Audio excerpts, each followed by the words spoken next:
PSC ക്രൗണിൻ്റെ പുതിയൊരു വീഡിയോയിലേക്ക് ഏവർക്കും സ്വാഗതം. ഇന്നത്തെ ക്ലാസ്സിൽ SCERT ക്ലാസ്സാണ് കേട്ടോ നമ്മൾ എടുക്കാൻ പോകുന്നത്. നിങ്ങൾക്കറിയാം, പുതിയ SCERT പാഠപുസ്തകങ്ങൾ നമ്മളിപ്പോൾ വീഡിയോസായിട്ട് എടുക്കുന്നുണ്ട്. 5, 7, 9 ക്ലാസ്സാണ് SCERT പാഠപുസ്തകങ്ങൾ മാറിയിട്ടുണ്ട്. അപ്പോൾ മാറിയ പാഠപുസ്തകങ്ങളുടെ ക്ലാസ്സുകൾ നമ്മൾ തുടങ്ങിയേക്കുകയാണ്. അതിൽ 5ാം ക്ലാസ്സാണ് നമ്മൾ തുടങ്ങിയേക്കുന്നത്. കഴിഞ്ഞ ദിവസം നമ്മൾ 5ാം ക്ലാസ്സിൽ 2 ചാപ്റ്റർ എടുത്തു.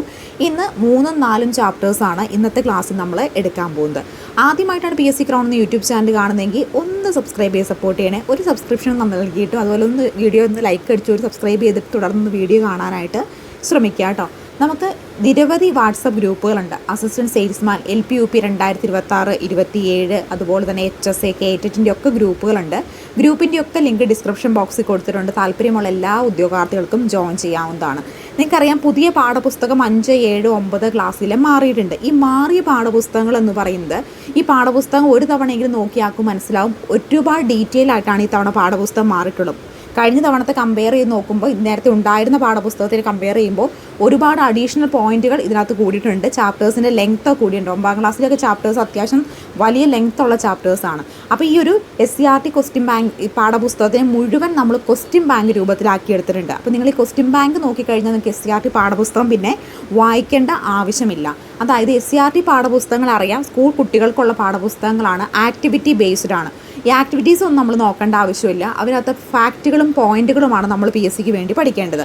ഈ ഫാക്റ്റുകളെയും പോയിന്റുകളെയും ഉൾക്കൊള്ളിച്ചുകൊണ്ട് നമ്മൾ പഴയ SCERT പാഠപുസ്തകങ്ങളും പുതിയ ലേറ്റസ്റ്റ് ആയിട്ട് മാറിയേക്കുന്ന 5, 7, 9 പാഠപുസ്തകങ്ങളുടെ സെപ്പറേറ്റ് ക്വസ്റ്റ്യൻ ബാങ്ക് ഫുൾ ചെയ്തെടുത്തിട്ടുണ്ട്. അപ്പോൾ നിങ്ങൾക്ക് ക്വസ്റ്റ്യൻ ബാങ്ക് ആർക്കെങ്കിലും വേണമെങ്കിൽ നൽകുന്നതായിരിക്കും. സ്ക്രീനിൽ കാണുന്ന നമ്പറിൽ വാട്സപ്പിൽ SCERT എന്ന് പറഞ്ഞ് മെസ്സേജ് ചെയ്താൽ മതി കേട്ടോ. അത്ര ഡീറ്റെയിൽ ആയിട്ട് നമ്മൾ ക്വസ്റ്റ്യൻ ബാങ്ക് സെറ്റ് ചെയ്തെടുത്തിട്ടുണ്ട്. നിങ്ങൾക്കത് പരീക്ഷയ്ക്ക് ഒരുപാട് ഉപകാരപ്പെടുന്നതായിരിക്കും. SCERT എന്ന വലിയൊരു കടമ്പ പഠിച്ച് തീർക്കാനായിട്ട് ഈ ക്വസ്റ്റ്യൻ ബാങ്ക് നിങ്ങളെ ഹെൽപ്പ് ചെയ്യുന്നതായിരിക്കും. ആ ഒരു ക്വസ്റ്റ്യൻ ബാങ്കിലുള്ള ചോദ്യങ്ങൾ മാത്രം നോക്കി കഴിഞ്ഞപ്പോൾ നിങ്ങൾ SCERT പാഠപുസ്തകം വായിക്കേണ്ട ആവശ്യമേ ഇല്ല. ഒരു പോയിന്റ് പോലും വിടാതെ SCERT മുഴുവൻ നമ്മൾ ക്വസ്റ്റ്യൻ ബാങ്ക് രൂപത്തിലേക്ക് ആക്കിയെടുത്തിട്ടുണ്ട്. നിങ്ങൾക്ക് ഒരു ക്യാപ്സ്യൂൾ പോലെ ഈ ക്വസ്റ്റ്യൻ ബാങ്ക് സെറ്റ് ഉപയോഗിക്കാവുന്നതാണ്. അപ്പോൾ ഏതൊരു PSC പരീക്ഷയ്ക്കും SCERT പാഠപുസ്തകങ്ങൾ പഠിക്കണം. അസിസ്റ്റൻറ്റ് സെയിൽസ്മാൻ ഉൾപ്പെടെ ഏതൊരു PSC പരീക്ഷയ്ക്കും 5 മുതൽ 10ാം ക്ലാസ് വരെയുള്ള SCERT സോഷ്യൽ സയൻസും മസ്റ്റായിട്ടും പഠിക്കണം. അതിൽ നിന്ന് ധാരാളം ചോദ്യങ്ങൾ ചോദിക്കും. നമ്മൾ പ്രീവിയസ് ഇയർ ക്വസ്റ്റ്യൻ പേപ്പറിൻ്റെ ഒരു സീരീസ് ചെയ്യുന്നുണ്ട് 2024, 2023. 2024 ഞാൻ ക്വസ്റ്റ്യൻ പേപ്പർ ഡിസ്കസ് ചെയ്യുമ്പോൾ ഓരോ ചോദ്യങ്ങളും SCERT പാഠപുസ്തകത്തിൽ വന്ന് ഞാൻ പറഞ്ഞാണ് പോകുന്നത്. അപ്പോൾ തന്നെ നിങ്ങൾക്ക് മനസ്സിലാകും, ഒരു ക്വസ്റ്റ്യൻ പേപ്പർ നമ്മൾ ഡിസ്കസ് ചെയ്യുമ്പോൾ അതിനകത്തുനിന്നൊരു 35-37 ചോദ്യങ്ങളെങ്കിലും SCERT പാഠപുസ്തകത്തിനെ ആസ്പദമാക്കി. അപ്പോൾ അത്രയും മാർക്ക് നിങ്ങൾക്ക് SCERT പഠിക്കുന്നതിലൂടെ സ്കോർ ചെയ്യാൻ പറ്റും. അപ്പോൾ അത്രമാത്രം പ്രാധാന്യമുണ്ട്. അപ്പോൾ ആർക്കെങ്കിലും ക്വസ്റ്റ്യൻ ബാങ്ക് വേണമെങ്കിൽ മെസ്സേജ് ചെയ്യുക. ഇപ്പോൾ 5ാം ക്ലാസ്സിലെ 3ഉം 4ഉം ചാപ്റ്റേഴ്സ് നമുക്ക് പഠിക്കാം. 1ാമത്തെ ചാപ്റ്റർ ആയിട്ടുള്ള തൊഴിൽ വൈവിധ്യങ്ങൾ എന്ന് പറയുന്ന ചാപ്റ്ററാണ് നമ്മൾ ഇന്നത്തെ ക്ലാസ്സിൽ ഡിസ്കസ് ചെയ്യാൻ പോകുന്നത്. അപ്പോൾ നമുക്ക് തൊഴിൽ വൈവിധ്യങ്ങളെക്കുറിച്ച് പഠിക്കാം. അപ്പോൾ പലതരത്തിലുള്ള തൊഴിലുകളുണ്ടല്ലേ നമ്മുടെ സമൂഹത്തിൽ, നമ്മൾ ജീവിക്കുന്ന ചുറ്റുപാടിൽ പലതരത്തിലുള്ള തൊഴിലുകൾ ചെയ്യുന്നവർ ഉണ്ട്. അപ്പോൾ വിവിധ തരത്തിലുള്ള ആളുകൾക്കും എന്താണ് അവരുടെ തൊഴിൽ വൈവിധ്യങ്ങളെക്കുറിച്ചാണ് ഇവിടെ പരാമർശിച്ചിട്ടുള്ളത്. നമ്മൾ ചെയ്യുന്ന ചില പ്രവർത്തനങ്ങൾക്ക് സമ്മാനവും ചിലതിന് പ്രതിഫലവും ലഭിക്കുന്നു. അധ്യാപനം, കച്ചവടം, സേവനം തുടങ്ങിയ പ്രവർത്തനങ്ങൾ വ്യക്തികൾക്ക് പ്രതിഫലമായി പണം ലഭിക്കുന്നു. വിവിധ സാമ്പത്തിക പ്രവർത്തനങ്ങളിൽ ഏർപ്പെടുന്നതിൻ്റെ ഭാഗമായി വ്യക്തിക്ക് നിശ്ചിത കാലയളവിൽ ലഭിക്കുന്ന പണമാണ് വരുമാനം എന്ന് പറയുന്നത്. അപ്പോൾ വരുമാനം എന്ന് പറഞ്ഞ എന്താണ്? വിവിധ സാമ്പത്തിക പ്രവർത്തനങ്ങളിൽ ഏർപ്പെടുന്നതിൻ്റെ ഭാഗമായി ഒരു വ്യക്തിക്ക് നിശ്ചിത കാലയളവിൽ ലഭിക്കുന്ന പണമാണ് എന്നറിയപ്പെടുന്നത് വരുമാനമെന്ന് അറിയപ്പെടുന്നത്. ഇങ്ങനെ പണം പ്രതിഫലമായി ലഭിക്കുന്ന മറ്റ് പ്രവർത്തനങ്ങൾ ഏതൊക്കെയാണെന്ന് അന്വേഷിച്ച് കണ്ടെത്തുക. അപ്പോൾ എന്താണ് വരുമാനം എന്ന് പറഞ്ഞാൽ എന്തായിരുന്നു? വിവിധ സാമ്പത്തിക പ്രവർത്തനങ്ങളിൽ ഏർപ്പെട്ടതിൻ്റെ ഭാഗമായി ഒരു വ്യക്തിക്ക് നിശ്ചിത കാലയളവിൽ ലഭിക്കുന്ന പണമാണ് വരുമാനം എന്നതുകൊണ്ട് ഉദ്ദേശിക്കുന്നത്. ഇനി കൂലിയും ശമ്പളവും എന്താണ് നമുക്ക് നോക്കാം. വരുമാനത്തിന് വ്യക്തിക്ക് ഭൗതികമായോ ചെയ്യുന്ന പ്രവർത്തനമാണ് തൊഴിൽ. വരുമാനത്തിന് വ്യക്തി കായികമായോ ഭൗതികമായോ ചെയ്യുന്ന പ്രവർത്തനത്തെയാണ് നമ്മൾ എന്ന് വിളിക്കുന്നത്? തൊഴിൽ എന്ന് വിളിക്കുന്നത്. വരുമാനത്തിന് വ്യക്തി കായികമായോ ഭൗതികമായോ ചെയ്യുന്ന പ്രവർത്തനമാണ് തൊഴിൽ. തൊഴിലിന് പ്രതിഫലം കൂലിയായോ ശമ്പളമായോ ലഭിക്കുന്നു. അപ്പോൾ തൊഴിലിന് പ്രതിഫലം എന്തായിട്ട് ലഭിക്കുന്നു? കൂലിയായിട്ടോ ശമ്പളമായിട്ടോ ആണ് ലഭിക്കുന്നത്. വ്യക്തിയുടെ പ്രധാന വരുമാന മാർഗങ്ങളിൽ ഒന്ന് എന്താണ്? തൊഴിലാണല്ലോ. വ്യക്തിയുടെ പ്രധാനപ്പെട്ട വരുമാന മാർഗമാണ് തൊഴിലെന്ന് പറയുന്നത്. ഇനി കൂലിയും ശമ്പളവും നോക്കാം. കരാറ് പ്രകാരം സേവനങ്ങൾ നിർവഹിച്ചതിനെ തൊഴിലുടമകൾ തൊഴിലാളി നൽകുന്ന പ്രതിഫലം ആണ് കൂലി. കരാറ് പ്രകാരം സേവനങ്ങൾ നിർവഹിച്ചതിന് തൊഴിലുടമ തൊഴിലാളികൾക്ക് നൽകുന്ന പ്രതിഫലം ഏതു പേരിൽ അറിയപ്പെടുന്നു? കൂലി എന്ന പേരിൽ അറിയപ്പെടുന്നു. മണിക്കൂറുകളുടെയോ ദിവസവേതനത്തിന്റെ അടിസ്ഥാനത്തിൽ കൂലി നിശ്ചയിക്കും നൽകുന്നത്. ആ മണിക്കൂറുകളുടെയോ ദിവസവേതനത്തിന്റെ അടിസ്ഥാനത്തിലാണ് നിശ്ചയിക്കപ്പെടുന്നത്, കൂലി നിശ്ചയിക്കപ്പെടുന്നത്. എന്നാൽ പ്രതിമാസം അടിസ്ഥാനത്തിൽ ജീവനക്കാർ നിർവഹിക്കുന്ന ജോലിക്ക് തൊഴിലുടമ നൽകുന്ന പ്രതിഫലമാണ് ശമ്പളം എന്ന് പറയുന്നത്. അപ്പോൾ കരാറ് പ്രകാരം സേവനം നിർവഹിച്ച തൊഴിലുടമ തൊഴിലാളിക്ക് നൽകുന്ന പ്രതിഫലം അത് കൂലിയാണല്ലേ. മണിക്കൂറുടെയോ ദിവസത്തിന്റെയോ അടിസ്ഥാനത്തിൽ കൂലി നിശ്ചയിച്ചു നൽകുന്നത്. എന്നാൽ പ്രതിമാസം അടിസ്ഥാനത്തിൽ ശമ്പളം നൽകുകയാണെങ്കിൽ ജോലിക്ക് എന്താണ് ആ ഒരു ഉടമ പ്രതിമാസമായിട്ടൊരു നിശ്ചിത മാസത്തിലാണ് നൽകുന്നതെങ്കിൽ അതിനെ നമുക്ക് ശമ്പളം എന്നും വിളിക്കാവുന്നതാണ്. ഇനി വരുമാന സ്രോതസ്സുകൾ നോക്കാം. നമുക്ക് ചുറ്റുമുള്ള ആളുകൾ വരുമാനം നേടുന്ന വിവിധതരം തൊഴിലൂടെയാണല്ലോ. കൃഷി, ബിസിനസ്, ബാങ്ക്, നിക്ഷേപങ്ങൾ, ആസ്തികൾ എന്നിവയിൽ നിന്നും വരുമാനം ലഭിക്കുന്നുണ്ട്. ഇത്തരത്തിൽ വരുമാനം ലഭിക്കുന്ന അധ്വാനം വസ്തുക്കളാണ് വരുമാന സ്രോതസ്സുകൾ എന്ന് വിളിക്കുന്നത്. വരുമാന സ്രോതസ് എന്ന് പറഞ്ഞാൽ എന്താണ്? വരുമാനം ലഭിക്കുന്ന വസ്തുക്കളോ അധ്വാനവുമാണ് നമ്മൾ വരുമാന സ്രോതസ് എന്നുകൊണ്ട് ഉദ്ദേശിക്കുന്നത്. നമുക്ക് എവിടെ നിന്നാണ് ഇൻകം കിട്ടുന്നത് ആ ഒരു സോഴ്സിനെയാണ് നമ്മൾ വരുമാന സ്രോതസ് എന്നുകൊണ്ട് ഉദ്ദേശിക്കുന്നത്. ഇനി ആസ്തികൾ എന്താണ്? വിവിധ രൂപത്തിലുള്ള ധനവിഭവങ്ങളാണ് ആസ്തികൾ എന്ന് പറയുന്നത്. കെട്ടിടങ്ങൾ, വസ്തുക്കൾ തുടങ്ങിയവയൊക്കെ ആസ്തികൾക്ക് ഉദാഹരണമാണ്. വിവിധ തരത്തിലുള്ള ധനവിഭവങ്ങളെയാണ് നമ്മൾ ആസ്തികൾ എന്ന് പറയുന്നത്. കെട്ടിടങ്ങളായാലും വസ്തുക്കൾ തുടങ്ങിയവയൊക്കെ എന്താണ്? ആസ്തിക്ക് ഉദാഹരണമാണ്. ഇനി വരുമാന സ്രോതസ്സുകളും എങ്ങനെ വരുമാനം ലഭിക്കുന്നു നമുക്ക് നോക്കാം. കൃഷിക്ക് എന്താണ്? വിളയാണ് ലഭിക്കുന്നത്. തൊഴിലിനാണെങ്കിൽ കൂലി അല്ലെങ്കിൽ ശമ്പളം, ബിസിനസ് ആണെങ്കിൽ ലാഭം, ബാങ്ക് നിക്ഷേപമാണെങ്കിൽ പലിശ, ആസ്തികൾക്കാണെങ്കിൽ വാടക അല്ലെങ്കിൽ പാട്ടമായിരിക്കും, ഓഹരി നിക്ഷേപങ്ങൾക്ക് ലാഭവിഹിതമായിരിക്കും. അപ്പോൾ കൃഷിക്ക് വിളയാണ് ലഭിക്കുന്നത്, തൊഴിലിനാണെങ്കിൽ കൂലി അല്ലെങ്കിൽ ശമ്പളം ലഭിക്കും, ബിസിനസ്സിനാണെങ്കിൽ ലാഭം ലഭിക്കും, ബാങ്ക് നിക്ഷേപങ്ങൾക്ക് പലിശ ലഭിക്കും, ആസ്തികൾക്ക് വാടക അല്ലെങ്കിൽ പാട്ടമാണ് ലഭിക്കുക, ഓഹരി നിക്ഷേപങ്ങൾക്ക് ലാഭവിഹിതമായിരിക്കും ലഭിക്കുക. ഇനി വ്യക്തിഗത വരുമാനം, കുടുംബ വരുമാനം നമുക്ക് നോക്കാം. വരുമാന സ്രോതസ്സുകൾ വ്യത്യസ്തമായിരിക്കുന്ന പോലെ അവയിൽ നിന്ന് ലഭിക്കുന്ന വരുമാനം വ്യത്യസ്തമായിരിക്കും. അപ്പോൾ എന്താണ്? വരുമാന സ്രോതസ്സുകൾ പല ആൾക്കും പലതാണ്. അപ്പോൾ അതുകൊണ്ട് തന്നെ ഓരോ വരുമാന സ്രോതസ്സിന്റെ അടിസ്ഥാനത്തിൽ ലഭിക്കുന്ന വരുമാനം എങ്ങനെ തന്നെയായിരിക്കും? വ്യത്യസ്തമായിരിക്കും. ഒരു വ്യക്തിക്ക് തന്നെ വിവിധ സ്രോതസ്സുകളിൽ നിന്ന് വരുമാനം നേടാൻ കഴിയും. ഉദാഹരണത്തിന് കൃഷിയിൽ ഏർപ്പെടുന്ന വ്യക്തിക്ക് തന്റെ ബാങ്ക് നിക്ഷേപത്തിൽ നിന്ന് ലഭിക്കുന്ന പലിശയും കൃഷി അനുബന്ധ ബിസിനസ്സിൽ നിന്ന് ലഭിക്കുന്ന ലാഭവും വ്യക്തിയുടെ വരുമാനമാണ്. അപ്പോൾ ഒരു വ്യക്തിക്ക് എന്താണ്? നാനാ മേഖലയിൽ നിന്ന് വരുമാനമുള്ളവരുണ്ടായിരിക്കാം, ഒരു മേഖലയിൽ നിന്ന് മാത്രം വരുമാനമുള്ളവരുണ്ടായിരിക്കാം അല്ലെ. അപ്പൊ നമുക്ക് കിട്ടുന്ന വരുമാനം നമ്മൾ എങ്ങനെ മറ്റുള്ളവരിലേക്ക് ഇൻവെസ്റ്റ് ചെയ്യുന്നു എന്നൊരു വ്യക്തിയുടെ കാഴ്ചപ്പാടിനനുസരിച്ച് നമുക്ക് വരുമാനത്തെ വരുമാന സ്രോതസ്സുകൾ കൂട്ടാനും കുറയ്ക്കാനും ഒക്കെ സാധിക്കുന്നതാണ്. ഇത്തരം തൊഴിലാളികളുടെയും തൊഴിലിത മാർഗങ്ങളിലൂടെയും വ്യക്തിക്ക് വരുമാനം ലഭിക്കുന്നു. ഒരു വ്യക്തിക്ക് വിവിധ വരുമാന സ്രോതസ്സുകളിൽ നിന്ന് ഒരു നിശ്ചിത കാലയളവിൽ ലഭിക്കുന്ന ആകെ വരുമാനമാണ് വ്യക്തിഗത വരുമാനം എന്ന് പറയുന്നത്. അപ്പൊ വ്യക്തിഗത വരുമാനം എന്ന് പറഞ്ഞാൽ എന്താണ്? ഒരു വ്യക്തിഗത വരുമാനം നമുക്ക് എങ്ങനെ കോട്ട് ചെയ്യാം? ഒരു വ്യക്തിക്ക് വിവിധ വരുമാന സ്രോതസ്സുകളിൽ നിന്ന് നിശ്ചിത കാലയളവിൽ ലഭിക്കുന്ന ആകെ വരുമാനത്തെ നമ്മൾ എന്തെന്ന് വിളിക്കുന്നു? വ്യക്തിഗത വരുമാനം. എന്താണ് വ്യക്തിഗത വരുമാനം? ഒരു വ്യക്തിക്ക് വിവിധ വരുമാന സ്രോതസ്സുകളിൽ നിന്ന് ഒരു നിശ്ചിത കാലയളവിൽ ലഭിക്കുന്ന ആകെ വരുമാനത്തെ വ്യക്തിഗത വരുമാനം എന്നാണ് വിളിക്കുന്നത്. നിങ്ങളുടെ കുടുംബത്തിൽ വിവിധ വരുമാന സ്രോതസ്സുകൾ ചർച്ച ചെയ്യുമല്ലോ. ഇത്തരത്തിൽ ഒരു കുടുംബത്തെ അംഗങ്ങൾക്കെല്ലാം കൂടി നിശ്ചിത കാലയളവിൽ ലഭിക്കുന്ന ആകെ വരുമാനമാണ് കുടുംബ വരുമാനം എന്ന് പറയുന്നത്. കുടുംബ വരുമാനം എന്ന് പറഞ്ഞതാണ് ഒരു കുടുംബത്തിലെ അംഗങ്ങൾക്കെല്ലാം കൂടി ഒരു നിശ്ചിത കാലയളവിനുള്ളിൽ ലഭിക്കുന്ന ആകെ വരുമാനമാണ് എന്തെന്ന് വിളിക്കുന്നത്? കുടുംബ വരുമാനം എന്ന് വിളിക്കുന്നത്. ഇനി കാർഷിക തൊഴിലുകളെ പരിചയപ്പെടാം. പ്രകൃതി വിഭവങ്ങൾ ഉപയോഗപ്പെടുത്തി ഭക്ഷ്യവസ്തുക്കളുടെയും നാരുകളുടെയും ഉൽപാദനത്തിനായി സസ്യങ്ങൾ വളർത്തുന്നത്, കന്നുകാലി വളർത്തൽ, മത്സ്യകൃഷി തുടങ്ങിയവ കാർഷിക തൊഴിലുകളാണ്. ഇന്ത്യയുടെ സമ്പദ് വ്യവസ്ഥയിൽ കൃഷിയുടെ പ്രധാന പങ്കുവഹിക്കുന്നു. ഇത്തരത്തിൽ മൊത്തം തൊഴിലാളികൾ 46.5% പേർ കൃഷിയിൽ അനുബന്ധ പ്രവർത്തനങ്ങളിൽ ഏർപ്പെട്ടിരിക്കുന്നു.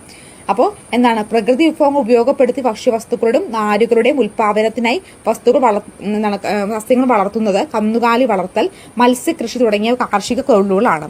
ഇന്ത്യൻ സമ്പദ് വ്യവസ്ഥയിലെ കൃഷിയുടെ പ്രധാന പങ്കും എവിടെ നിന്നാണ് വഹിക്കുന്നത്? ഇന്ത്യൻ സമ്പദ് വ്യവസ്ഥയിലേക്ക് കൃഷിയാണ് പ്രധാനപ്പെട്ട പങ്ക് വഹിക്കുന്നത്. ഇന്ത്യയിലെ മൊത്തം തൊഴിലാളികൾ 46.5% പേർ കൃഷിയെ ആശ്രയിച്ച് ജീവിക്കുന്നവരാണ്. ഇനി കാർഷികേതര തൊഴിലുകൾ. കാർഷിക തൊഴിലുകളിൽ ഏർപ്പെടാത്ത എല്ലാവിധ തൊഴിലുകളെയും കാർഷികേതര തൊഴിലായി പരിഗണിക്കാം. അത് കൃഷിയല്ലാതെ മറ്റ് നമ്മൾ എന്ത് മേഖലയിൽ ജോലി ചെയ്താലും അതിനൊക്കെ ഉൾപ്പെടുത്തി നമുക്ക് എന്തെന്ന് വിളിക്കാം? കാർഷികേതര തൊഴിലുകൾ എന്ന് വിളിക്കാം. വ്യവസായ അടിസ്ഥാനത്തിൽ ഉൽപ്പന്നങ്ങൾ നിർമ്മിക്കുന്ന തൊഴിലുകളും വിവിധതരം സേവനങ്ങളും കാർഷികേതര തൊഴിലുകളുമാണ്. വസ്തു നിർമ്മാണം, അതുപോലെ കെട്ടിട നിർമ്മാണം, ബിസിനസ്, ബാങ്കിങ്, അധ്യാപനം, ഗതാഗതം, ഫാക്ടറി തൊഴിലുകൾ തുടങ്ങിയവയൊക്കെ കാർഷികേതര തൊഴിലുകൾക്ക് ഉദാഹരണമാണ്. അതായത് കൃഷി അല്ലാതെ മറ്റേത് തൊഴിൽ ഏർപ്പെടുന്ന വ്യക്തികളും ഏത് ഗണത്തിൽപ്പെടുന്നവരാണ്? കാർഷികേതര തൊഴിൽ എടുക്കുന്നവരിൽ പെടുന്നവരാണ്. ഇനി നമുക്ക് സ്വയം തൊഴിലിനെ കുറിച്ച് നോക്കാം കേട്ടോ. എന്താണ് ഈ സ്വയം തൊഴിൽ എന്ന് പറയുന്നത്?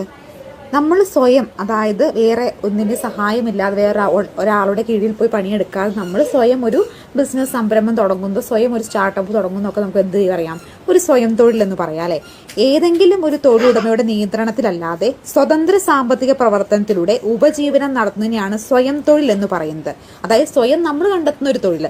സ്വയം തൊഴിൽ ഏർപ്പെടുന്ന വ്യക്തി തൻ്റെ സംരംഭത്തിൻ്റെ ഉടമസ്ഥതയും അതേ അവസരത്തിൽ ഒരു തൊഴിലാളിയുടെ എല്ലാ ഉത്തരവാദിത്വം നിർവഹിക്കണം. അപ്പോൾ ഇങ്ങനെയാണ് ഒരു ബിസിനസ് നമ്മൾ സ്റ്റാർട്ട് ചെയ്യുകയാണെങ്കിൽ അതിന് മുഴുവൻ റിസ്കുകൾ നമ്മൾ വഹിക്കേണ്ടതുണ്ട്. ആ സമയം നമ്മളൊരു സ്ഥലത്ത് പോയി ജോലി ചെയ്യുകയാണെങ്കിൽ നമ്മൾ ജോലി കഴിഞ്ഞ് വൈകുന്നേരം നമ്മൾ വീട്ടിലേക്ക് വന്നു, പിന്നെ നമ്മുടെ ടെൻഷനൊക്കെ കഴിഞ്ഞു, പിന്നെ ആ ഒരു ജോലിയുമായി സംബന്ധമായ കാര്യങ്ങളൊന്നും മെജോറിറ്റി ആളുകൾക്കും കാണില്ല. പക്ഷേ ഒരാൾ തൊഴിലാളിയും അതേസമയം ആ ഒരു സ്ഥാപനത്തിൻ്റെ ഉടമയാവുമ്പോഴെന്താണ്, ആ ഒരു റിസ്ക് തീരുന്നതേ ഇല്ല. സ്വയം തൊഴിലാളി വ്യക്തികൾ കൂടുതലും ഒറ്റയ്ക്കാണ് അവരുടെ സംരംഭം കൈകാര്യം ചെയ്യുന്നത്. അതിൽ നിന്ന് ലഭിക്കുന്ന വരുമാനത്തിന്റെ പൂർണ്ണ അവകാശി സ്വയം തൊഴിൽ സംരംഭകർ മാത്രമായിരിക്കും. നിങ്ങളുടെ പ്രദേശ വ്യക്തികൾ ഒറ്റയ്ക്കോ കൂട്ടമായി നടത്തുന്ന പലചരക്ക് കടകൾ, തുന്നൽ കടകൾ, പലഹാര കടകൾ തുടങ്ങിയവ കാണാറില്ലേ? ഇതൊക്കെ സ്വയം തൊഴിൽ സംരംഭ ഉദാഹരണങ്ങളാണ്. മറ്റു ചില ഉദാഹരണങ്ങൾ കൂടെ കണ്ടെത്താൻ പറഞ്ഞിട്ടുള്ള ആക്ടിവിറ്റിയാണ് ഇവിടെ കൊടുത്തിരിക്കുന്നത്. അപ്പോൾ രാജ്യ സാമ്പത്തിക വളർച്ചയ്ക്ക് സ്വയം തൊഴിൽ സംരംഭങ്ങൾ വഹിക്കുന്ന വളരെ വലിയ പങ്ക് വഹിക്കുന്നു. അതിനായി സ്വയം തൊഴിൽ സംരംഭങ്ങൾ പ്രോത്സാഹിപ്പിക്കാൻ സർക്കാർ വിവിധ പരിപാടികളൊക്കെ നടത്തുന്നുണ്ട്. അതൊക്കെ ആ കുറച്ച് പരിപാടികളുടെ ഇവിടെ കൊടുത്തിട്ടുണ്ട്. നവജീവൻ പദ്ധതി, എന്താ കൈവല്യ, ശരണ്യ എന്നൊക്കെ പറയുന്ന സ്വയം തൊഴിൽ കണ്ടെത്തുന്നവർക്ക് വേണ്ടിയിട്ടുള്ള സർക്കാരിൻ്റെ പദ്ധതികളാണ്. നവജീവൻ പദ്ധതി ഉപഭോക്താക്കൾ മുതിർന്ന പൗരന്മാരായിരിക്കും. കൈവല്യയുടെ ഉപഭോക്താക്കൾ ഭിന്നശേഷിക്കാരായിരിക്കും. അപ്പോൾ താഴെ കൊടുത്തിരിക്കുന്നവയിൽ കൈവല്യ എന്ന് പറയുന്ന പദ്ധതിയുടെ ഉപഭോക്താവ് ആര് എന്ന് 4 ഓപ്ഷൻ നമുക്കത് അറിഞ്ഞിരുന്നാൽ മാത്രമേ ആൻസർ ചെയ്യാൻ പറ്റുള്ളൂ. അപ്പം നമ്മൾ വിചാരിക്കും ഈ ഒരു ചാപ്റ്ററൊക്കെ എന്ത് സിമ്പിൾ ചാപ്റ്ററാണ്, ഇതൊന്നും പഠിക്കേണ്ട ആവശ്യമില്ല, എന്ന് എന്ത് ചോദ്യം വന്നാലും എഴുതാൻ പറ്റുമെന്നൊക്കെ വിചാരിക്കും. പക്ഷേ സിമ്പിൾ ചോദ്യങ്ങൾ ചോദിക്കുമ്പോഴാണ് ഏറ്റവും കൂടുതൽ നെഗറ്റീവ് മാർക്ക് വരിക കേട്ടോ. അപ്പോൾ അതുകൊണ്ട് ഇതൊക്കെ ഇമ്പോർട്ടൻ്റ് ആയിട്ടുള്ള കാര്യങ്ങളായിരുന്നു ഓർത്ത് തന്നെ വേണം പഠിക്കാൻ. അപ്പം നവജീവൻ പദ്ധതിയുടെ ഗുണഭോക്താവ് ആരാണ്? മുതിർന്ന പൗരന്മാരാണ്. കൈവല്യയുടെ ഉപഭോക്താവ് ഭിന്നശേഷിക്കാരാണ്. ശരണ്യയുടെ ഉപഭോക്താക്കൾ വനിതകളാണ്. അപ്പം ഇതൊക്കെ എന്താണ്, സ്വയം തൊഴിൽ ചെയ്യുന്നവർക്ക് വേണ്ടി ഗവൺമെൻറ് സപ്പോർട്ട് നൽകുന്ന സ്കീമുകളാണ് ഈ കൊടുത്തേക്കുന്നത് കേട്ടോ. ഇനി ചായ്പ തുടങ്ങിയ പലഹാര നിർമ്മാണം. മലപ്പുറം ജില്ലയിലെ കർഷക കുടുംബത്തിൽ ജനിച്ച അനു സ്വന്തം വീട്ടിൽ നിന്നാണ് സ്വയം തൊഴിൽ സംരംഭം ആരംഭിച്ചത്. വീട്ടിലെ ചായ്പിൽ ആവശ്യമായ സൗകര്യങ്ങൾ ഒരുക്കി സാധാരണ പലഹാര ഇനങ്ങൾ ഉണ്ടാക്കി വിൽക്കുകയാണ്. ക്രമേണ ആവശ്യക്കാർ കൂടി വന്നു. ഇന്ന് 60ഓളം ഇനം പലഹാരം നിർമ്മിച്ച് വിൽക്കുന്നു. വർഷത്തിൽ 11 കോടിയോളം രൂപയുടെ കച്ചവടമാണ് നടക്കുന്നത്. പ്രതിമാസം 50,000 രൂപ സമ്പാദിക്കുന്ന വീട്ടമ്മ. പെയിന്റിംഗ് ഹോബിയെ ബിസിനസ് തലത്തേക്ക് കൊണ്ടുവന്ന വിജയം സംരംഭകയാണ് സജിത. Fabric painting business. സാരികൾ, ഷർട്ടുകൾ, ചുരിദാറുകൾ, കുട്ടികളുടെ വസ്ത്രങ്ങൾ എന്നിവയുടെ മനോഹരമായി പ്രിന്റ് ചെയ്യുന്ന ഫാബ്രിക് പെയിന്റിങ്ങിന് ഒരു ഹോബി എന്ന നിലയിൽ നിന്ന് ബിസിനസ് ആക്കി വികസിപ്പിച്ച് വിജയിച്ചു. ഇപ്പോൾ പ്രതിമാസം 50,000 രൂപ സമ്പാദിക്കുന്നുണ്ട്. അപ്പോൾ ഇങ്ങനെയാണ് നമുക്കും വേണമെങ്കിൽ നമ്മുടെ ആത്മവിശ്വാസം ഉണ്ടെങ്കിൽ, നമുക്ക് നമ്മുടെ കഴിവിൽ വിശ്വാസം ഉണ്ടെങ്കിൽ നമുക്കും സ്വയം തൊഴിൽ കണ്ടെത്താനായിട്ട് സാധിക്കും. വസ്ത്രത്തിൻ്റെ നാൾവഴികൾ എന്ന് പറയുന്ന ചാപ്റ്ററാണ് ഇന്നത്തെ ക്ലാസ്സിൽ നമ്മൾ ഡിസ്കസ് ചെയ്യാൻ പോകുന്നത്. അപ്പോൾ വസ്ത്രം എന്ന് പറയുന്നത് നമ്മുടെ ജീവിതത്തിൽ വളരെ അനിവാര്യമായിട്ടുള്ള ഒരു മനുഷ്യൻ്റെ ബേസിക് നീഡിൽ ഒന്നാണ്. ഏത്? വസ്ത്രം എന്ന് പറയുന്നത് അല്ലേ. അപ്പോൾ ആ ഒരു വസ്ത്രവുമായി ബന്ധപ്പെട്ട ഒരു ചാപ്റ്ററാണ് കേട്ടോ ഇത്. ഇതിനകത്ത് നമുക്കറിയാം ഇത് 5ാം ക്ലാസ്സിലെ ചാപ്റ്ററാണ്. ഒത്തിരി ആക്ടിവിറ്റി ബേസ്ഡ് ആണ് ടെക്സ്റ്റ് ബുക്ക് എന്ന് പറയുന്നത്. നമുക്ക് ഈ പറയുന്ന ആക്ടിവിറ്റി യാതൊരു ആക്ടിവിറ്റീസിൻ്റെയും ആവശ്യമില്ല. നമുക്ക് എന്ത് മാത്രം മതി? മെയിൻ പോയിന്റുകളും മെയിൻ ഫാക്റ്റുകളും മാത്രം നമ്മൾ എടുത്താൽ മതി. ഇതുണ്ട്, ഇതൊക്കെ കുട്ടികൾക്കുള്ള ആക്ടിവിറ്റീസാണ്. അതുകൊണ്ട് നമ്മൾ അതൊന്നിലേക്കൊന്നും പോകുന്നില്ല. അപ്പോൾ ഇവിടെ ഈ ചിത്രത്തിൽ എന്താണ്? മനുഷ്യൻ്റെ ആദ്യകാല വസ്ത്രങ്ങളാണല്ലേ പറയുന്നത്. ആദ്യകാല വസ്ത്രങ്ങൾ എന്ന് പറയുമ്പോൾ മൃഗങ്ങളുടെ തോല് കൊണ്ടും പച്ചിലകൾ കൊണ്ടും ഉണക്കിലകൾ കൊണ്ടും ഒക്കെയാണ് മനുഷ്യൻ ആദ്യകാലങ്ങളിൽ വസ്ത്രം ധരിച്ചിരുന്നത്. വേട്ടയാടി ജീവിച്ചിരുന്ന കാലത്ത് സ്വന്തം ചുറ്റുപാടുകളിൽ നിന്ന് ലഭിച്ച വസ്തുക്കളായിരുന്നു മനുഷ്യൻ വസ്ത്രങ്ങളായി ഉപയോഗിച്ചിരുന്നത്. പുല്ല്, ഇലകൾ, മരത്തോൾ, മൃഗങ്ങളുടെ തോൽ എന്നിവ ഉപയോഗിച്ച് വസ്ത്രങ്ങൾ ഉണ്ടാക്കി. മൃഗങ്ങളുടെ കൊമ്പ്, എല്ല എന്നിവ സൂചികളാക്കി വസ്ത്രനിർമ്മാണത്തിന് ഉപകരണങ്ങളാക്കി. മിനുസപ്പെടുത്തിയ കല്ലുകളെ ആയുധങ്ങളാക്കി ഉപയോഗിച്ചിരുന്ന കാലഘട്ടത്തിൽ വസ്ത്രങ്ങൾ തുന്നുന്നതിന് കൽസൂചി സഹായിച്ചു. മൃഗങ്ങളുടെ തോല്, രോമം എന്നിവ വൃത്തിയാക്കിയും മയപ്പെടുത്തിയും അവർ വസ്ത്രമാക്കി ഉപയോഗിച്ചു. അപ്പോൾ ആദ്യകാലത്തിൽ മനുഷ്യരുടെ വസ്ത്ര രീതിയെക്കുറിച്ചിട്ടാണ് ഇവിടെ പറയുന്നത്. മൃഗങ്ങളുടെ തോലും അതുപോലെ തന്നെ മറ്റു ചെടികളുടെയൊക്കെ ഇലകളൊക്കെ വച്ചിട്ടും പിന്നെ എന്താണ് മൂർച്ചയേറിയ കല്ലുകൾ സൂചികളാക്കിയും മൃഗങ്ങളുടെ എല്ലും മുള്ളൊക്കെ സൂചികളൊക്കെ ആക്കിയും ഒക്കെ വസ്ത്രം നെയ്താണ് ആദിമകാല മനുഷ്യൻ വസ്ത്രങ്ങളൊക്കെ ഇട്ടിരുന്നത്. പിന്നീട് നെയ്ത്ത് വിദ്യയിലേക്കൊക്കെ വരുന്നത്. സിന്ധു നദീതടത്തിലെ വസ്ത്രം. ഇന്ത്യയുടെ വടക്കു പടിഞ്ഞാറ് ഭാഗത്ത് നിലനിന്നിരുന്ന പ്രാചീന നദി സംസ്കാരമായിരുന്നു സിന്ധു നദീതട സംസ്കാരം. സിന്ധു ജനത പരുത്തിയും കമ്പിളി വസ്ത്രങ്ങളും നിർമ്മിച്ചിരുന്നതായി ലഭ്യമായ തെളിവുകൾ അടിസ്ഥാനത്തിൽ അനുമാനിക്കാവുന്നതാണ്. അവിടെ നിന്ന് ലഭിച്ച കുപ്പായം അണിഞ്ഞ പ്രതിമകൾ അവിടുത്തെ ജനങ്ങളുടെ വസ്ത്രരീതിയെ പ്രതിഫലിപ്പിക്കുന്നു. പരുത്തി ഇവിടെ നിന്നും മറ്റു ദേശങ്ങളിലേക്ക് കൊണ്ടുപോയിരുന്നതായി കരുതപ്പെടുന്നു. അപ്പോൾ ആദ്യ കാലഘട്ടങ്ങളിൽ സിന്ധു സംസ്കാര കേന്ദ്രങ്ങളിലൊക്കെ എന്താണ് വസ്ത്രങ്ങൾ ഉപയോഗിച്ചിരുന്നു, അല്ലെങ്കിൽ ഇന്ന രീതിയായിരുന്നു അവിടെ വസ്ത്രം എന്നൊക്കെ നമുക്ക് എങ്ങനെ മനസ്സിലായി? അവിടെ ഉത്ഖനനം ചെയ്യപ്പെട്ടപ്പോൾ അവിടെ നിന്ന് ലഭിച്ചിട്ടുള്ള വസ്തുക്കൾ, അതായത് പാവകളിലൊക്കെ കുത്തിവെച്ചിട്ടായിരുന്ന വസ്ത്രങ്ങളൊക്കെ വച്ചിട്ടാണ് നമുക്ക് അവിടുത്തെ വസ്ത്ര രീതി ഇങ്ങനെ ആയിരുന്നു എന്ന് നമ്മൾ അനുമാനിക്കുന്നത്. കാലക്രമേണ തുണി നെയ്തെടുക്കുന്ന വിദ്യ കൂടുതൽ വികാസം പ്രാപിച്ചു. ആദ്യകാലത്ത് പരുത്തിയിൽ നിന്നും ചണത്തിൽ നിന്നും നിർമ്മിച്ച നൂലുപയോഗിച്ച് കൈകൊണ്ട് മാത്രമാണ് തുണി നിർമ്മിച്ചിരിക്കുന്നത്. മൃഗങ്ങളുടെ തോലിനേക്കാൾ മെച്ചപ്പെട്ടതാകാം നൂൽ കൊണ്ട് നെയ്തെടുത്ത തുണികൾ എന്ന തിരിച്ചറിവ് നെയ്ത്ത് വസ്ത്രങ്ങളുടെ വ്യാപനത്തിനിടയാക്കി. മരം കൊണ്ട് നിർമ്മിച്ച തറികൾ ഉപയോഗിച്ച് തുണി നിർമ്മിക്കുന്ന രീതി പിന്നീട് വികാസം പ്രാപിച്ചു. മനുഷ്യരുടെ വസ്ത്ര ആവശ്യം വർദ്ധിച്ചത് നെയ്ത്ത് ഉപകരണങ്ങൾ കണ്ടുപിടുത്തം വഴി തെളിച്ചു. ഇത് നെയ്ത്ത് വേഗത്തിലാക്കാൻ സഹായിച്ചു. നൂലുപയോഗിച്ച് കൈത്തറിയിൽ നെയ്യുന്ന തുണികൾ കൈത്തറി തുണികൾ എന്നൊക്കെ പേരിലൊക്കെ അറിയപ്പെടാനായിട്ട് കണ്ടു തുടങ്ങി. ഇതൊക്കെയാണ് കൈത്തറി എന്ന് പറയുന്നത്. ആദ്യകാല നൂൽനൂൽപ്പ് യന്ത്രമാണ് ഇവിടെ കൊടുത്തിരിക്കുന്നത്. കൈത്തറിയുടെ കണ്ടുപിടുത്തം വസ്ത്രനിർമ്മാണത്തിന് മുന്നേറ്റം ഉണ്ടാക്കി. നീലം ചെടിയിൽ നിന്ന് ഉണ്ടാക്കിയ ചായം കൊണ്ട് വസ്ത്രങ്ങൾ നിറം നൽകി. കാലക്രമേണ തുണി നെയ്യുന്ന വിദ്യ കൂടുതൽ പ്രചാരത്തിലാക്കി മാറി. അപ്പോൾ ഓരോ കാലഘട്ടങ്ങൾ കഴിഞ്ഞ് പോകുന്നതോറും വസ്ത്രങ്ങളും അതിനനുസരിച്ച് ഫാഷനൊക്കെ മാറിക്കൊണ്ടിരിക്കുകയാണല്ലേ. കൈത്തറിയുടെയൊക്കെ കണ്ടുപിടുത്തം എന്താണ്, ഒരുപാട് തരത്തിലുള്ള മാറ്റങ്ങൾ വസ്ത്രമേഖലയിലൊക്കെ ഉണ്ടാക്കുന്നതിന് കാരണമായി. ലോകവ്യാപകമായ വസ്ത്രങ്ങൾ ഉണ്ടാക്കാൻ ഉപയോഗിക്കുന്ന വസ്തുവാണ് പരുത്തി. പരുത്തി ചെടിയിൽ നിന്ന് ലഭിക്കുന്ന പഞ്ഞി നൂലാക്കിയാണ് വസ്ത്രനിർമ്മാണത്തിന് ഉപയോഗിക്കുന്നത്. പ്രാചീന കാലം മുതൽ ഇന്ത്യയിൽ പരുത്തി കൃഷി ചെയ്തിരുന്നു. അപ്പോൾ ലോകവ്യാപകം വസ്ത്രങ്ങൾ ഉണ്ടാക്കി ഉപയോഗിക്കുന്ന എന്താണ്, വസ്തുപരുത്തിയാണല്ലേ. പരുത്തി ചെടിയിൽ നിന്ന് ലഭിക്കുന്ന പരുത്തി പഞ്ഞി എന്ത് ചെയ്യുന്നു, നൂലാക്കിയായിട്ടാണ് വസ്ത്രനിർമ്മാണത്തിന് ഉപയോഗിക്കുന്നത്. പ്രാചീന കാലം മുതൽ ഇന്ത്യ പരുത്തി കൃഷി ചെയ്യുന്നുണ്ട്. പിന്നെ മറ്റൊന്നാണ് ചണം എന്ന് പറയുന്നത്. ചണച്ചെടിയിൽ നിന്നാണ് ചണം ഉൽപ്പാദിപ്പിക്കുന്നത്. ഒരു പ്രകൃതിദത്ത നാരാണ് ചണം. ലോകത്ത് ചണം കൃഷിയുടെ ഭൂരിഭാഗവും ഇന്ത്യയിൽ ഫലഭൂഷ്ടമായ ഗംഗാ നദീരത്താണ്. തുണി വ്യവസായത്തിന് ഇന്ത്യയിൽ നിന്ന് ധാരാളമായി ചണം കൊണ്ടുപോയിരുന്നു. അപ്പോൾ ചണച്ചെടിയിൽ നിന്നൊക്കെ അതിൻ്റെ ചണം ഉൽപ്പാദിപ്പിക്കുന്നുണ്ട്. പ്രകൃതിദത്ത നാരാണ് ചണം എന്ന് പറയുന്നത്. ഏറ്റവും കൂടുതൽ ചണം ഉൽപ്പാദിക്കുന്നതിന് മുൻപിൽ നിൽക്കുന്ന രാജ്യം ഏതാണ്? അത് നമ്മുടെ ഇന്ത്യയാണ്. ഇനി നീലം ചെടി. ആദ്യകാലങ്ങളിൽ വസ്ത്രങ്ങൾ കൊടുക്കാൻ നീലം ചെടിയിൽ നിന്നുണ്ടാക്കിയ ചായ ഉപയോഗിച്ചിരുന്നു. പിന്നീട് നീലത്തിൽ വിവിധ കൂട്ടുകൾ ചേർത്താണ് വസ്ത്രങ്ങൾക്കൊക്കെ എന്ത് ചെയ്തിരുന്നത്, നിറങ്ങളൊക്കെ നൽകിയിരുന്നത്. അപ്പോൾ നീലം ചെടി ഒക്കെ നമുക്കറിയാം, ബ്രിട്ടീഷ് കാലഘട്ടങ്ങളിൽ നീലം കർഷകരെ ഒരുപാട് കഷ്ടപ്പെടുത്തുകയും അതിന് തിക്തഫലമായിട്ട് കലാപങ്ങൾ ഉണ്ടാവുകയൊക്കെ ചെയ്ത കാലഘട്ടം നമ്മൾ പഠിച്ചിട്ടുണ്ടല്ലേ.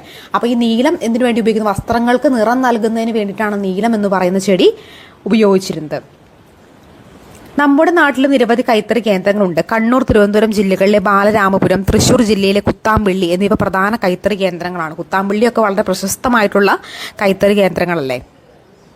ഇനി സ്പിന്നിങ് ജെന്നി. ജെയിംസ് ഹാർഗ്രീവ്സ് ആണ് സ്പിന്നിങ് ജെന്നി കണ്ടുപിടിച്ചത്. കൈകൊണ്ടുള്ള നൂൽ ഉൽപ്പാദനം അക്കാലത്ത് വസ്ത്രവ്യാപാര ആവശ്യകതയും തികയുമായിരുന്നില്ല. സ്പിന്നിങ് ജെന്നിയുടെ കണ്ടുപിടുത്തം നൂൽ ഉൽപ്പാദനം വേഗത്തിലാക്കി. അപ്പോൾ സ്പിന്നിങ് ജെന്നി കണ്ടുപിടിച്ചത് ആരാണ്? ഇത് ഇതാണ് PSCയിൽ ചോദിച്ചിട്ടുള്ള ചോദ്യമാണ് കേട്ടോ. ആരാണ്? ജെയിംസ് ഹാർഗ്രീവ്സ് ആണ് സ്പിന്നിങ് ജെന്നി എന്ന് പറയുന്ന ഈ ഒരു ഉപകരണം കണ്ടുപിടിച്ചത്. ഇനി കൈത്തറി. എഡ്വേർഡ് കാർട്ട്നെറ്റ് ആണ് ഈ ഒരു കൈത്തറി യന്ത്രം കണ്ടുപിടിച്ചത്. വൈദ്യുതിയോ മറ്റേതെങ്കിലും ഊർജ്ജ സ്രോതസ്സിന്റെ സഹായത്താലാണ് ഈ ഒരു കൈത്തറി യന്ത്രം പ്രവർത്തിക്കുന്നത്. ഇതും തുണി ഉൽപ്പാദനത്തിൽ വിപ്ലവകരമായുള്ള മാറ്റം ഉണ്ടാക്കിയിട്ടുള്ള ഒരു പുതിയ സാങ്കേതിക വിദ്യ ആയിരുന്നു അല്ലേ. യന്ത്രവൽക്കരണത്തിന്റെ ഫലമായി കൂടുതൽ ഉൽപ്പാദിപ്പിച്ച തുണികൾ വിറ്റഴിക്കാൻ കമ്പോളങ്ങൾ തേടി യൂറോപ്യൻ ലോകത്തിന്റെ വിവിധ ഭാഗങ്ങളിലേക്ക് സഞ്ചരിച്ചു. കൂട്ടത്തിൽ അവർ ഇന്ത്യയിലും എത്തി. തുണി വ്യവസായത്തിന് ആവശ്യമായ അസംസ്കൃത വസ്തുക്കൾ ഇന്ത്യയിൽ നിന്ന് അവർ യൂറോപ്പിലേക്ക് കൊണ്ടുപോയി. യന്ത്രങ്ങളുടെ സഹായത്തോടെ അവിടെ ഉൽപ്പാദിപ്പിച്ച തുണികൾ ഇന്ത്യയിലേക്ക് എത്തിയൊക്കെ വിറ്റഴിപ്പിച്ചു. ഇനി യൂറോപ്യർ. ഭൂമിയിലെ 7 വൻകരകളിൽ ഒന്ന് യൂറോപ്പാണ്. ഈ വൻകരകളിലെ ജനങ്ങൾ തന്നെയാണ് യൂറോപ്പ് എന്ന് വിളിക്കുന്നത്. യൂറോപ്പിൽ നിന്ന് കച്ചവടത്തിനായി ഇന്ത്യയിൽ എത്തിയവരാണ് പോർച്ചുഗീസുകാർ, ഡച്ചുകാർ, ഇംഗ്ലീഷുകാർ, ഫ്രഞ്ചുകാർ എന്നിവർ. ഇന്ത്യയിൽ കോളനികളാക്കി മാറ്റി അവർ ഇവിടെ നിന്നും അസംസ്കൃത വസ്തുക്കൾ അവരുടെ ദേശങ്ങളിലേക്ക് കൊണ്ടുപോയി. ഇക്കൂട്ടത്തിൽ ഏറ്റവും കൂടുതൽ കാലം ഇന്ത്യയെ കോളനികളാക്കി ഭരിച്ചിരുന്നത് ഇംഗ്ലീഷുകാരാണ്. അപ്പോൾ യൂറോപ്യന്മാരുടെ വരവൊക്കെ നമ്മൾ അറിയാവുന്ന കാര്യമാണല്ലോ. ഇംഗ്ലീഷുകാർ, ഡച്ചുകാർ, ഫ്രഞ്ചുകാർ, പോർച്ചുഗീസുകാർ, അങ്ങനെ എല്ലാവരും എന്തിനു വേണ്ടിയാണ് ഇന്ത്യയിലേക്ക് വന്നത്? ഇന്ത്യയിൽ അതിസമ്പന്നമായ അസംസ്കൃത വസ്തുക്കൾ കണ്ടിട്ടാണ് അവർ ഇന്ത്യയിലേക്ക് വരുന്നത്. എന്നിട്ട് ഇവിടെ നിന്ന് അതെല്ലാം പർച്ചേസ് ചെയ്ത് അവർ എന്ത് ചെയ്തു, അവരുടെ നാട്ടിലേക്ക് കയറ്റുമതി ചെയ്യുകയും അവിടെ ഉൽപ്പാദിപ്പിക്കുന്ന സാധനങ്ങൾ അമിതമായി നികുതി കൊടുത്ത് നമ്മൾ വാങ്ങി ഉപയോഗിക്കുകയൊക്കെ ചെയ്യേണ്ട ഒരു കാലഘട്ടം ഉണ്ടായിരുന്നു. അപ്പോൾ ഈ ഒരു കാലഘട്ടത്തിൽ ഇംഗ്ലീഷുകാരാണ് ഇന്ത്യയെ നൂറുകണക്കിന് വർഷങ്ങൾ അടക്കി ഭരിച്ചിരുന്നല്ലേ, പിന്നീടാണ് നമുക്ക് സ്വാതന്ത്ര്യം ലഭിക്കുന്നതൊക്കെ. അപ്പോൾ ഇവിടുത്തെ അസംസ്കൃത വസ്തു കണ്ടിട്ടാണ് ഈ യൂറോപ്യൻ ശക്തികളെല്ലാം ഇങ്ങോട്ടേക്ക് വന്നിട്ടുണ്ടായിരുന്നത്. സമൂഹത്തിൽ വന്ന മാറ്റങ്ങളും വസ്ത്രനിർമ്മാണത്തിൽ കാര്യമായി സ്വാധീനിച്ചു. വസ്ത്രങ്ങൾ ആവശ്യകതയിൽ ഉണ്ടായ വർധനവ് കൂടുതൽ നവീനമായ നെയ്ത്ത് യന്ത്രങ്ങളുടെ വികസനത്തിന് വഴിതെളിച്ചു. യന്ത്രങ്ങളുടെ സഹായത്തോടെ ഉൽപ്പാദനം വർദ്ധിച്ചു. ഗുണമേന്മയുള്ളതും വൈവിധ്യമാർന്നതും വസ്ത്രങ്ങൾ കൂടുതൽ ജനങ്ങളിലേക്ക് എത്തി. വസ്ത്രങ്ങൾ നിറം നൽകാൻ കൃത്രിമ ചായങ്ങളൊക്കെ ഉപയോഗിക്കാൻ തുടങ്ങി. അപ്പോൾ നമ്മൾ പറഞ്ഞിരുന്നു ആദ്യം കാലഘട്ടങ്ങളിൽ പണ്ടൊക്കെ എങ്ങനെയാണ്, നീലമാണ് ചെടികളിൽ ഉൽപ്പാദിച്ചിരുന്ന ഒരു നീലച്ചെടിയിൽ ഉൽപ്പാദിച്ചിരുന്ന ചായമാണ് ഉപയോഗിച്ചിരുന്നത്. പിന്നീടായപ്പോൾ കൃത്രിമ ചായക്കൂട്ടുകളൊക്കെ കണ്ടുപിടിച്ച് വസ്ത്രങ്ങൾക്കൊക്കെ നിറം നൽകുന്നതിനൊക്കെ കാരണമായിട്ട് തീർന്നു.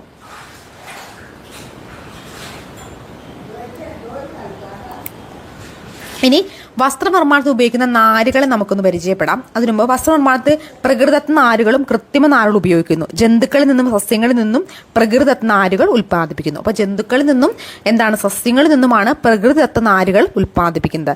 കൃത്രിമ നാരുകൾ കണ്ടുപിടുത്തം വ്യത്യസ്ത ഘടനയും ഗുണമേന്മയുള്ള തുണിത്തരങ്ങളുടെ നിർമ്മാണത്തിലേക്ക് വഴിതെളിച്ചു. പോളിസ്റ്റർ, നൈലോൺ തുടങ്ങിയ കൃത്രിമ നാരുകളുടെ ഉപയോഗം കൂടുതൽ ഈട് നിൽക്കുന്നതും ചിലവ് കുറഞ്ഞതുമായ വസ്ത്രനിർമ്മാണത്തിന് സഹായിച്ചു. അപ്പോൾ വസ്ത്രനിർമ്മാണം ഉപയോഗിക്കുന്ന നാരുകൾ ഏതൊക്കെയാണ്? ഒന്ന് പ്രകൃതിദത്ത നാരുണ്ട്, മറ്റൊന്ന് കൃത്രിമ നാരുകളുണ്ട്. പ്രകൃതിദത്ത നാരുകൾ ജന്തുക്കളിൽ നിന്നും സസ്യങ്ങളിൽ നിന്നും എടുക്കുന്നവയാണ്. ജന്തുക്കളിൽ എന്ന് പറയുമ്പോൾ എങ്ങനെയാണ്, ചെമ്പരി ആടിൽ നിന്ന്, കമ്പിളി പുഴുവിൽ നിന്നും ഒക്കെ നൂലൊക്കെ എടുത്തിട്ടാണ് ജന്തുക്കളിൽ നിന്ന് ഈ ഒരു നാരുകൾ എടുക്കുന്നത്. സസ്യങ്ങളിൽ നിന്നാണെങ്കിലോ പരുത്തി ചാണം ചെടികളിൽ നിന്നാണ് ഈ നാരുകൾ എടുക്കുക. ഇനി കൃത്രിമ നാരുകൾ എങ്ങനെയാണ്, പെട്രോളിയം പോലുള്ള രാസവസ്തുക്കളിൽ നിന്നാണ് കൃത്രിമ നാരുകൾ ഉൽപ്പാദിപ്പിക്കുന്നത്. പ്രകൃതി നാരുകളേക്കാൾ കൃത്രിമ നാരുകൾ ഉപയോഗിക്കുന്ന തുണിത്തരങ്ങൾ ഉൽപ്പാദിപ്പിക്കുന്നത് പൊതുവെ ചിലവ് കുറവാണ്, പെട്ടെന്ന് ചുളിവില്ല മേന്മയും ഇതിനുണ്ട്. ഉദാഹരണം പോളിസ്റ്റർ, നൈലോൺ, റയോൺ എന്നിവയൊക്കെ കൃത്രിമ നാരുകൾക്ക് ഉദാഹരണമാണ്. വേണ്ടി ചോദിക്കാതെ താഴെ പറയുന്നവയിൽ കൃത്രിമ നാരുകൾക്ക് ഉദാഹരണത്തിൽ പെടുന്നത് ഏത്, പെടാത്തത് ഏതെന്ന് ചോദിച്ചിട്ടുണ്ടെങ്കിൽ ഏതൊക്കെയാണ് കൃത്രിമ നാരുകൾ, ഏതൊക്കെയാണ് പ്രകൃതിദത്ത നാരുകൾ എന്ന് നമ്മൾ അറിഞ്ഞിരിക്കണം. പ്രകൃതിദത്ത നാരുകൾ എങ്ങനെയൊക്കെയാണ്, ജന്തുക്കളിൽ നിന്നും സസ്യങ്ങളിൽ നിന്നുണ്ട്. സസ്യങ്ങളിൽ നിന്ന് എങ്ങനെയാണ്, ചാണം പരുത്തിയിൽ നിന്നും എടുക്കുന്നു. ജന്തുക്കളിൽ നിന്നാണെങ്കിലോ ചെമ്മരി ആടിൽ നിന്നും പട്ടുനൂൽ പുഴുവിൽ നിന്നാണ് എടുക്കുന്നത്. കൃത്രിമ നാരുകളായിട്ടുള്ള പോളിസ്റ്റർ, നൈലോൺ, റയോൺ എന്നിവയൊക്കെ എന്താണ് എടുക്കുന്നത്, അതൊക്കെ പെട്രോളിയം പോലുള്ള രാസവസ്തുക്കളിൽ നിന്നാണ് എടുക്കുന്നത്. ഇനി വസ്ത്രങ്ങളിലെ വൈവിധ്യം, ഓരോ ജോലിക്ക് അനുസരിച്ച് ഓരോരുത്തർ എന്ത് ചെയ്യുന്നു, ഓരോ രീതിയിലുള്ള വസ്ത്രങ്ങളാണല്ലോ ധരിക്കുന്നത്. അതുപോലെ ഓരോ കാലാവസ്ഥയ്ക്ക് അനുസരിച്ചും അവിടുത്തെ ആ ഒരു കാലാവസ്ഥ അനുസരിച്ചും ആളുകൾ വസ്ത്രങ്ങൾ ധരിക്കുന്നുണ്ട്. ഇനി ഈ കലാരൂപങ്ങളിലായാലും എന്തുകൊണ്ട് ഈ വസ്ത്ര വൈവിധ്യമുണ്ട്. കഥകളിയിലായാലും കുച്ചിപ്പിടിയിലായാലും മോഹിനിയാട്ടത്തിലായാലും ഒപ്പനയിലായാലും നാടകത്തിലായാലും ഒക്കെ ചവിട്ട് നാടകത്തിലായാൽ പോലും ഒക്കെ ഇത്തരത്തിലുള്ള വസ്ത്ര വൈവിധ്യം എല്ലാ തരത്തിലും ഉണ്ട്. ഇനി തിരുവിതാംകൂറിലെ വസ്ത്രവൈവിധ്യവും ബന്ധപ്പെട്ട് കുറച്ച് കാര്യങ്ങൾ നമുക്ക് നോക്കാം. തെക്കൻ കേരളത്തിലെ ഭൂരിഭാഗം പ്രദേശങ്ങളും മധ്യ കേരളത്തിൽ ചെറിയൊരു ഭാഗവും ഇന്ന് തമിഴ്നാടിന്റെ ഭാഗമായ കന്യാകുമാരി ജില്ലയും ഉൾപ്പെട്ട നാട്ടുരാജ്യമായിരുന്നു. തിരുവിതാംകൂർ 18-ാം നൂറ്റാണ്ട് പകുതിയോടെ അനിഴം തിരുനാൾ മാർത്താണ്ഡവർമ്മയുടെ കാലത്ത് തിരുവിതാംകൂർ നാട്ടുരാജ്യം വിസ്തൃതി പ്രാപിച്ചത്. 1956 കേരള സംസ്ഥാന രൂപീകരണത്തോടെ ഈ നാട്ടുരാജ്യം കേരള സംസ്ഥാനത്തിന്റെ ഭാഗമായി. അപ്പൊ മേൽമുണ്ട് സമരം 19-ാം നൂറ്റാണ്ട് തുടക്കത്തിൽ തെക്കൻ തിരുവിതാംകൂറിലെ സ്ത്രീകൾ മാറുമറയ്ക്കുന്നതിന് വേണ്ടി നടത്തിയ സമരമാണ് മേൽമുണ്ട് സമരം എന്ന് പറയുന്നത്. മേൽമുണ്ട് സമരം എന്താണ്? 19-ാം നൂറ്റാണ്ട് തുടക്കത്തിൽ തെക്കൻ തിരുവിതാംകൂറിലെ സ്ത്രീകൾ മാറുമറയ്ക്കുന്നതിന് വേണ്ടി നടത്തിയ സമരമാണ് മേൽമുണ്ട് സമരം. അക്കാലത്ത് ഉയർന്ന ജാതി പറയപ്പെട്ട സ്ത്രീകൾക്ക് മാത്രമേ മേൽവസ്ത്രം ധരിക്കാനുള്ള അവകാശം ഉണ്ടായിരുന്നുള്ളൂ. താഴ്ന്ന ജാതിക്കാർക്കായി കരുതപ്പെട്ടിരുന്ന വിഭാഗങ്ങളിലെ സ്ത്രീകൾക്ക് മേൽജാതിക്കാരുടെ മുന്നിൽ മാറുപറയ്ക്കാനുള്ള അവകാശം ഉണ്ടായിരുന്നില്ല. ഇതിനെതിരെ 19-ാം നൂറ്റാണ്ടിൽ ആദ്യ കാലഘട്ടത്തിൽ ഈ അവകാശം നേടിയെടുക്കുന്നതിന് നടത്തിയ സമരമാണ് മേൽമുണ്ട് സമരം എന്ന് പറയുന്നത്. ഏത് നൂറ്റാണ്ടിലാണ്? 19-ാം നൂറ്റാണ്ടിലാണ്. ഇനി ഖാദിയും ചർക്കയും നൂൽപ്പും വിദേശ വസ്ത്ര ബഹിഷ്കരണവും ഗാന്ധിജിയുടെ സ്വാതന്ത്ര്യ സമരത്തിന്റെ ഭാഗമാക്കി. ചർക്കയിൽ നൂൽനൂറ്റുണ്ടാക്കുന്ന ഖാദി വസ്ത്രങ്ങൾ ഗാന്ധിജി പ്രോത്സാഹിപ്പിച്ച് ഖാദി വസ്ത്രങ്ങൾ ധരിക്കാൻ അദ്ദേഹം ജനങ്ങളോട് ആഹ്വാനം ചെയ്തു. ഇത്തരത്തിൽ സ്വദേശി വസ്ത്രങ്ങൾ നിർമ്മിച്ച് ഉപയോഗിച്ചുകൊണ്ട് വിദേശ വസ്തുക്കൾ ബഹിഷ്കരിക്കുന്നതിന് ഗാന്ധിജി ആവശ്യപ്പെടുകയുണ്ടായി. അതിപ്പോൾ ഗാന്ധിയൻ സമര മാർഗങ്ങളുടെ ഒരു ഭാഗമാണല്ലോ ഖാദി വസ്ത്രങ്ങളൊക്കെ എന്ന് പറയുന്നത്. വസ്ത്രത്തെയും വസ്ത്രധാരണത്തെയും സമുരായുധമാക്കിക്കൊണ്ട് അദ്ദേഹം സ്വാതന്ത്ര്യ സമരം ഒരു ബഹുജന പ്രക്ഷോഭമാക്കി മാറ്റി. ഇന്ത്യൻ സ്വാതന്ത്ര്യ സമരത്തിൽ സ്വദേശി പ്രസ്ഥാനത്തിന് പ്രതീകമായി ചർക്ക മാറി. ഖാദി വസ്ത്രം ധരിക്കലും ഖാദി തൊപ്പി അണിയിലും ദേശാഭിമാനത്തിന്റെ അടയാളമായി മാറുകയായി. ഇനി സ്വദേശി പ്രസ്ഥാനവും ഖാദി പ്രസ്ഥാനവും നമുക്ക് നോക്കാം. ഇന്ത്യൻ സ്വാതന്ത്ര്യ സമരത്തിന്റെ ഭാഗമായി 1905 ഓഗസ്റ്റ് 7 സ്വദേശി പ്രസ്ഥാനം ആരംഭിക്കുന്നത്. അപ്പോൾ സ്വദേശി പ്രസ്ഥാനം ആരംഭിച്ചത് എന്നാണ്? 1905 ഓഗസ്റ്റ് 7 സ്വദേശി പ്രസ്ഥാനം ആരംഭിക്കുന്നത്. ബ്രിട്ടീഷ് നിർമ്മിത വസ്തുക്കൾ ഉപേക്ഷിക്കുകയും ഇന്ത്യൻ നിർമ്മിത വസ്തുക്കൾക്ക് ഉൽപാദനവും ഉപയോഗവും പ്രോത്സാഹിപ്പിക്കുകയും ചെയ്യുന്നതിന്റെ ലക്ഷ്യം. സ്വദേശി പ്രസ്ഥാനം ആരംഭിച്ച് ഓഗസ്റ്റ് 7 ദേശീയ കൈത്തറി ദിനമായി 2015 മുതൽ ഇന്ത്യയിൽ ആചരിച്ചു വരുന്നു. അപ്പോൾ ഓഗസ്റ്റ് 7 ഇതിന്റെ പ്രത്യേകത എന്താണ്? ദേശീയ കൈത്തറി ദിനമാണ്. എന്താണ് ഓഗസ്റ്റ് 7 പ്രത്യേകത? ദേശീയ കൈത്തറി ദിനമാണ്. 2015 മുതലാണ് ഈ ദേശീയ കൈത്തറി ദിനമായിട്ട് ഇത് ആചരിച്ചു വരുന്നത്. അപ്പോൾ ഇന്ത്യൻ സ്വാതന്ത്ര്യ സമരത്തിന്റെ ഭാഗമായി 1905 ഓഗസ്റ്റ് 7 സ്വദേശി പ്രസ്ഥാനം ആരംഭിക്കുന്നത്. ഇനി അടുത്തത് ഖാദി പ്രസ്ഥാനം നോക്കാം. 1918 ഗാന്ധിജിയുടെ നേതൃത്വത്തിൽ ഇന്ത്യയിൽ ആരംഭിച്ച പ്രസ്ഥാനമാണ് ഖാദി പ്രസ്ഥാനം. ഇന്ത്യൻ സ്വാതന്ത്ര്യ സമര ചരിത്രത്തിൽ ഖാദിക്ക് സവിശേഷ സ്ഥാനമുണ്ട്. ഖാദി പ്രസ്ഥാനം ശക്തമായതോടെ ഇന്ത്യൻ ഗ്രാമങ്ങളിൽ നിന്ന് ചർക്കയുടെ ശബ്ദമുയർന്നു. ഖാദി വസ്ത്രത്തിന്റെ പ്രചാരണം ഇന്ത്യയിലുടനീളം വ്യാപകമായി. അപ്പോൾ 1918 ഗാന്ധിയുടെ നേതൃത്വത്തിലാണ് ഇന്ത്യയിൽ ആരംഭിച്ച പ്രസ്ഥാനത്തിന് ഏതാണ്? അത് ഖാദി പ്രസ്ഥാനമാണ്. ഇനി എന്താണ്?